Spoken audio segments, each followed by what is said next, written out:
Sometimes I get questions about people who are very dependent on caffeine, and maybe 200 milligrams or more per day, and what to do about that out of worries for withdrawal from no caffeine intake. My advice and what I'm okay with is that obviously you can't eat for 8 hours at least before the surgery time. That's just the biggest no-no. As far as fluids, you can have clear fluids up to 2 hours before, and that can be juices, nothing with pulp. You can have even black coffee, no cream. So as you can tell, there's no solid pieces, no cream, no fats. That can slow down the exit from your stomach. We want things to exit your stomach. So that's why that 2 hour window right before surgery, we don't want you to have anything. But we obviously would love you to be hydrated. It's not only for just hydration in general, but your veins are where we're going to be placing the IV, the pre-op nurse. And so it's a lot easier to put a tiny tube inside a tiny tube, which is your vein, when they're a little bit more plump and full of some fluid instead of them being flat and dehydrated. So encourage you to definitely drink plenty of fluids the day before.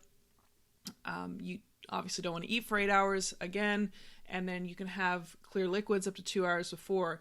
So when you're using caffeine, if you want to have a little coffee the morning of surgery, I prefer you not have the full dose that you're used to, because it will dehydrate you. For the very reasons we talked about a second ago, it is important that you stay hydrated.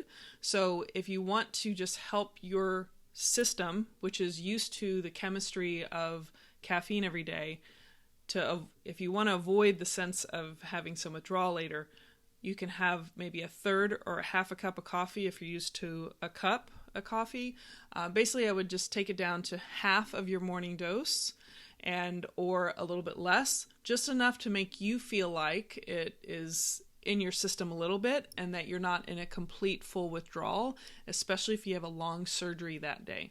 That'll help out in the afternoon, when many times people might forget that they didn't have their normal routine, and then it hits them and they might feel headaches. Some people can get nausea from withdrawal from caffeine not being in their system when they're used to it.